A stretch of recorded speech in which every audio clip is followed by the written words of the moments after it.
Okay, we are going to talk about attachment and our adult relationships now. And this especially applies to intimate relationships, but can apply to all different types of relationships that you have. So you might see me look down quite a bit. I have a lot of notes that I've written because there's a lot of things that I kind of want to tell you about, ask some questions, and there are lots of resources out there. There are a lot of books, and I will have some recommendations, but I want to give you a nice little umbrella overview of some things. So first of all, obviously we want to have secure attachments. Our intimate relationships, we want them to feel secure. We want to feel safe. We don't want to feel anxious all the time or have a lot of conflict, tension, drama. So when we are in a secure relationship, we will function better because we feel safe. We'll have more self-confidence, so we can flow through the world and through our life because we feel more secure. And so when you know somebody is there for you, you don't have to feel so alone, and you know that there's always somebody there that you can kind of come back to and have that comfort.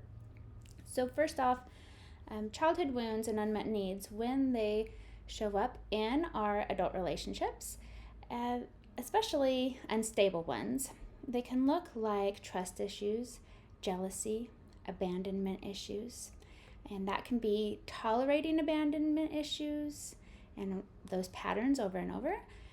Also fear of abandonment, anger, addiction, fear in general, having low self-esteem, self-sabotage, which I will describe a little more about in a moment, projecting negative traits onto your partner, even if they don't have them, but because of how you were raised, you project it onto them. Maybe isolating, keeping yourself at a distance from people in general, not necessarily intimate, but even like friendships. You might isolate and not get too close to people. Also, elevating your partner. So if you believe that your partner is on this pedestal, they are so amazing and have much greater value than yourself, and that kind of ties into the self-esteem. So self-sabotage, I want to revisit that. It might look like procrastination, right? I'm just going to keep putting that off. Overindulging in pleasure, and pleasure could be a number of things, and it could be things like addictions with sugar, alcohol, other drugs, gaming, porn, any of those things.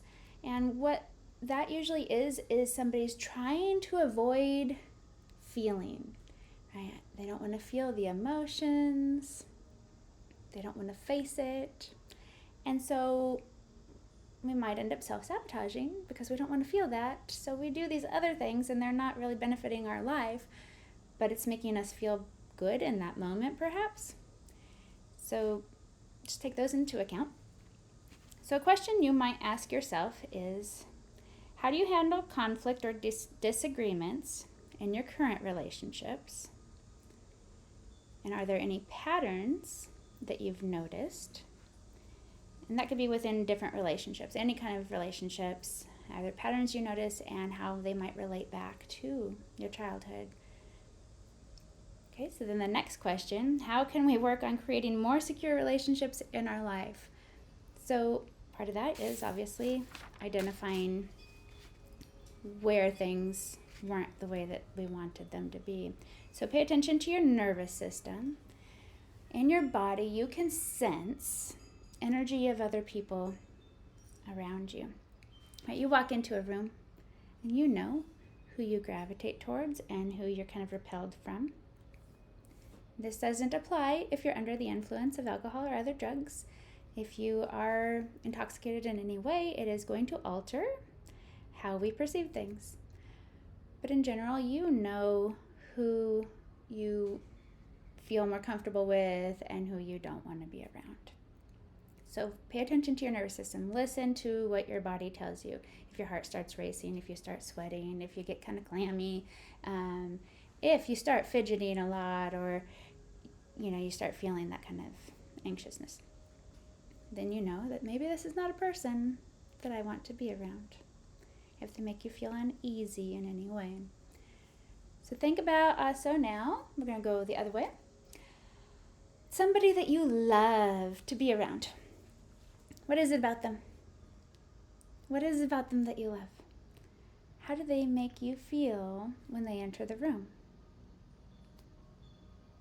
This is the type of people that we want to surround ourselves with.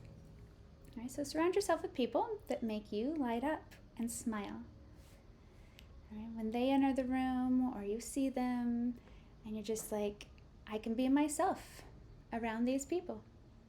And so it fills you up because you know that you don't have to try to tiptoe around. You don't have to feel anxious. You don't have to pretend to be anybody that you're not. Okay? Know that safety can feel uncomfortable. So we think, oh, I really want security. I want safety. I want that comfort. I didn't have it maybe when I was growing up, or maybe there were some disruptions along the way. And I really want that, but it can feel really uneasy if you're not used to it. So it can feel too good to be true. So watch out for self-sabotage in these instances. So when it's like, oh my gosh, this feels amazing, I love it, but I'm not used to it, try to keep yourself from going down that self-sabotage route, and try not to just pull away at the first instance of, oh wow, this person is really showing up for my needs. Try not to act out because you're not used to it, and try not to push them away. Okay, so be mindful of that. Obviously, our body is going to tell us if something is not right, but also we might feel anxious because something is good and we're just not used to it. So sit with it, feel into it, and then we're going to learn how to accept that love and attention and security from other people. Right? So we want to recognize patterns that you want to break. We fail to or reject supporting ourselves and our children. And if we did not feel that we were being supported when we were growing up, and likely what happens is if we struggle with supporting our own self and then those that come after us, and it's because of maybe we weren't supported by our parents, well then they probably weren't supported by their parents, right? So it just keeps kind of going back. And so we need to learn how to then break that and say, okay, this is not how I want to continue. I don't want this pattern to continue. Maybe my parent didn't do enough self-care and take care of themselves, and so therefore didn't know how to pass that on to me. But I'm going to learn that so that I can pass on better traits to my children in the next generation. All right, so breaking that pattern is identifying the needs and then building that support system and then being open to receiving support. All right, so questions. These are some questions that I want you to ask yourself if you're in a relationship or if you're looking to be in a relationship. How would you feel if someone told you, I can tell how much you love yourself based on the partner that you have chosen? What does this relationship and this partner say about you? Okay, we often accept the love that we think we deserve, and sometimes that's not as much as we really do deserve. All right, but does this relationship that you're either in or interested in being in, does it evoke excitement in you? All right, if you know that if I'm with this person, this is going to make me want to be an even better person, and we can both build that together. All right, who are you around your partner? So what do they evoke within you? How do you show up around them? How do you want to show up? So even if you're not showing up exactly how you want, how do you want to show up in this relationship? What side of you does your partner or even friends, family, anyone bring out in you? So what is the part of you that actually comes out around each of these people in your life. So you could look at different relationships, parents, siblings, friends, intimate partners, and identify who am I when I'm around each of these people. And who do I feel I am most authentic with? When am I showing up as truly me? Okay. Is there excitement in these relationships? Are you anxious? Are you nervous? How does your nervous system react around each of these people, these different types of relationships? All right, next question. Are you able to be fully authentic in yourself, which I basically said in the last thing? Do you feel you need to show up as someone different when you're around certain people? Another question, which of your needs is the hardest to express? Because that is something that when we are being authentic and we are in a relationship, we need to be able to express our needs. This is what I need. This is what helps me feel loved. This is what helps me feel supported. And so is there an area of your life or a need that you struggle with asking for help with asking for support, or being able to express how you're feeling? And then what fears and defenses come up when you get really close to a partner? Now this might be more in the early stages when you're still kind of navigating and figuring each other out. But yeah, just think about some of those questions, maybe journal about them. All right, so learning to be in and create secure relationships. First, identify and embrace your needs. So we've kind of talked about that. We've discussed some of that. Learning to be vulnerable. There's a squirrel outside my window climbing on things.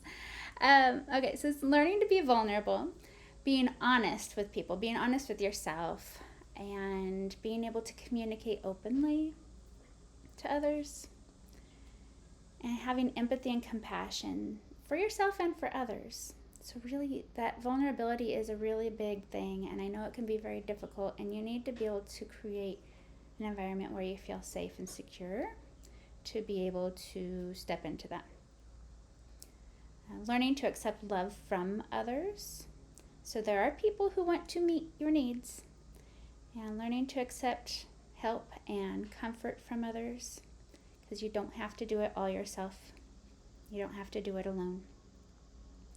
Learning emotional openness. So the willingness to see and be seen goes back with that kind of communication and having empathy for yourself and others. All right. When partners can increase their attachment bond, it helps both partners to be able to self-regulate, right? So you're able to kind of move through the world and resolve your own needs and individual problems because you feel secure within your relationships. So when we are healing emotional wounds, our nervous system is doing extra work. So make sure that you are doing plenty of good self-care practices, whatever that looks like for you, because we want to be able to protect our nervous system. So really good self-care practices is going to help protect the nervous system. It lets your body know that I care about you, you are important, and helps you to feel more safe and secure. All right, another thing is learn about the 5 love languages. If you don't know about it already, I will put the link here so that you can go take the quiz on the 5 love languages website. It, I think, is really important to understand how you like to accept love, how you like to maybe give love. You tend to give in the way that you like to receive. And it also will help you to know how your partner, your parents, your children, how they like to receive love. You can have them take the quiz also. You can kind of guess by the information also on maybe what it is that helps them to know and feel loved. So this is great for all types of relationships. I highly encourage it for anyone I'm working with regarding relationships. And like I already mentioned before, create a safe and nourishing environment for yourself. Your home, make sure your home feels like it's a place that you want to be and be able to feel nurtured. So maybe even create a little corner or create a little space where it could be like, this is my little sanctuary and I can feel safe and secure here. Depending on the situation, you may be where you only have a section of the home as opposed to the whole home. So many blessings to you. I hope this is helpful in just understanding, the different types of attachments, understanding how it shows up within our adult relationships, and how to build better, stronger, secure relationships as adults. All right.